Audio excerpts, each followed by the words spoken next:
राष्ट्रपति Donald Trump को supreme court से बड़ा झटका लगा है। एक बाघ को अजगर खाते देखा गया। सनराइजर्स हैदराबाद के खिलाफ मुकाबले के दौरान ग्रोइन में चोट लग गई है।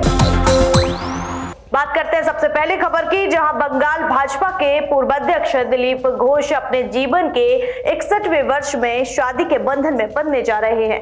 पूर्व लोकसभा सदस्य और पूर्व विधायक घोष शुक्रवार को अपने न्यू टाउन स्थित आवास पर दुल्हन रिंकू मजूमदार के साथ सात फेरे लेंगे। रिंकू भाजपा की अध्यक्ष, कोलकाता की सक्रिय नेता और कार्यकर्ता हैं और दोनों की पहली मुलाकात पार्टी के आयोजन में हुई थी। दिलीप के करीबी लोगों के अनुसार पिछले लोकसभा चुनाव हार गए थे तो वे काफी उदास थे। तो रिंकू ही थी जिन्होंने उन्हें प्रस्ताव दिया था कि वे साथ मिलकर परिवार शुरू करना चाहती हैं। उन्होंने कहा कि अब उनके साथ कोई नहीं है, वह दिलीप के साथ रहना चाहती हैं। अब तक कुंवारा रहे दिलीप ने पहले तो मना कर दिया था, लेकिन बाद में अपनी मां के आग्रह पर विचार कर सहमत हो गए। तो अब बात करते हैं अगली खबर की, जहां अमेरिका के राष्ट्रपति डोनाल्ड ट्रंप को सुप्रीम कोर्ट से बड़ा झटका लगा है। कोर्ट ने उनके उस आदेश पर फिलहाल रोक लगा दी है जिसमें अमेरिका में जन्म लेने से नागरिकता देने की नीति को बदला जाना था। हालांकि अदालत इस मामले पर मई में सुनवाई करेगी। ट्रंप प्रशासन की अपील पर अदालत अब यह तय करेगी कि क्या जिला जज पूरे देश में आदेश देने के अधिकारी हैं या नहीं। डोनाल्ड ट्रंप के विवादास्पद आदेश पर अमेरिकी सुप्रीम कोर्ट ने फिलहाल ब्रेक लगा दिया है। यह आदेश उन बच्चों को नागरिकता देने से रोकता था जो अमेरिका में जन्मे हों लेकिन उनके माता पिता अवैध रूप से या अस्थायी वीजा पर अमेरिका में रह रहे हों। अदालत ने स्पष्ट किया है कि वह इस आदेश की संवैधानिकता पर सीधे सुनवाई नहीं करेंगी, बल्कि यह तय करेंगी कि जिला जजों को पूरे देश में राष्ट्रपति की नीति पर रोक लगाने का अधिकार है। 15 मई को इस पर सुनवाई होगी। ट्रंप प्रशासन का तर्क है कि निचली अदालतों ने अपने अधिकार से अधिक हस्तक्षेप किया है जिससे सरकार की नीतियां प्रभावित हुई हैं। यदि सुप्रीम कोर्ट ट्रंप की दलील को मानता है तो कुछ राज्यों में नागरिकता संबंधी नया आदेश लागू हो सकता है। कोर्ट की इस गंभीरता से साफ है कि मामला सिर्फ ट्रंप का नहीं बल्कि न्यायिक शक्तियों की परिभाषा का है।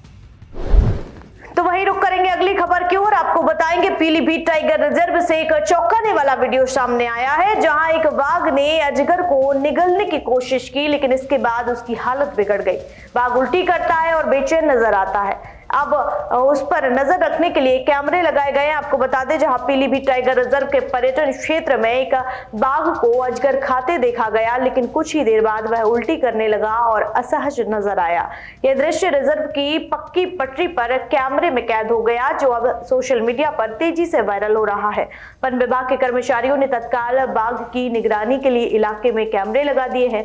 विशेषज्ञों के मुताबिक अजगर का पचना बाघ के लिए कठिन हो सकता है जिससे प्रतिक्रिया हो सकती है। फिलहाल बाघ की स्थिति पर नजर रखी जा रही है और किसी खतरे की आशंका से इनकार नहीं किया गया है। तो अब एक बार फिर बात कर लें अमेरिका की, जहां अमेरिका ने यमन के रास ईसा इलाके में बड़ा हवाई हमला किया है। यह हमला ईरान समर्थित हूती विद्रोहियों के कब्जे वाले इलाके में हुआ। इस हमले में 38 लोगों की मौत हो गई और 102 लोग घायल हो गए हैं। यह हमला हूती विद्रोहियों के आर्थिक ठिकानों को नुकसान पहुंचाने के मकसद से किया गया। अमेरिकी सेना के सेंट्रल कमांड ने इस कार्रवाई की पुष्टि की है। हालांकि इसमें आम नागरिकों की मौत पर कुछ नहीं कहा गया है। बताया जा रहा है कि हूती विद्रोही लगातार रेड सी यानी कि लाल सागर में वाणिज्यिक जहाजों पर हमले कर रहे थे जिसके जवाब में यह हमला किया गया। हूती नेताओं ने इस हमले की निंदा करते हुए कहा कि अमेरिका ने यमन की संप्रभुता का उल्लंघन किया है और इससे आम लोगों व जरूरी ढांचे को नुकसान पहुंचा है। हमले के बाद हूतियों ने इजराइल की ओर मिसाइल दागी जिसे इजरायली डिफेंस सिस्टम ने बीच में ही रोक दिया। तो चलिए चलते हैं, रुक करेंगे अगली खबर की ओर, जहां दिल्ली के सीलमपुर इलाके में 17 साल के लड़के कुणाल की चाकू से गोदकर हत्या कर दी गई जिससे पूरे इलाके में तनाव फैल गया था। कुणाल की मां ने आरोप लगाया है कि इस हत्या के पीछे एक महिला गैंगस्टर का हाथ हो सकता है जिसे इलाके में लेडी डॉन के नाम से जाना जाता है। पूरे मामले में कुणाल की मां का कहना है कि पुलिस अब तक कोई ठोस कार्रवाई नहीं कर पाई है और आरोपियों की गिरफ्तारी में देरी हो रही है। उन्होंने कहा कि यह महिला गैंगस्टर इलाके में बिना वजह लोगों को परेशान करती करती है और हमले करती है। कुणाल की बहन ने भी बताया कि यह महिला 3 महीने पहले जेल से बाहर आई थी और तब से इलाके में आतंक मचा रही थी। पुलिस ने हत्या का मामला दर्ज कर लिया है और आरोपियों की पहचान के लिए जांच शुरू कर दी है। सीसीटीवी फुटेज की मदद से पुलिस आरोपियों तक पहुंचने की कोशिश कर रही है। आईपीएल 2025 के शेष मुकाबलों के लिए गुजरात टाइटंस ने चोटिल ग्लेन फिलिप्स की जगह श्रीलंकाई ऑलराउंडर दासुन शनाका को टीम में शामिल किया है। फिलिप्स को हाल ही में सनराइजर्स हैदराबाद के खिलाफ मुकाबले के दौरान ग्रोइन में चोट लग गई है, जिसके बाद उन्हें टूर्नामेंट से बाहर होना पड़ा है और वे स्वदेश लौट चुके हैं।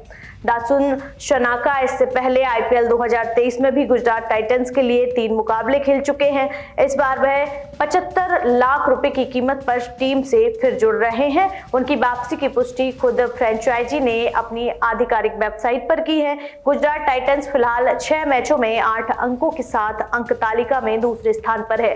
टीम का अगला मुकाबला शनिवार को दिल्ली कैपिटल्स से होगा, जो अभी पॉइंट्स टेबल में शीर्ष स्थान पर काबिज हैं। शनाका की वापसी से टीम को मध्य क्रम में मजबूती मिलने की उम्मीद जताई जा रही है।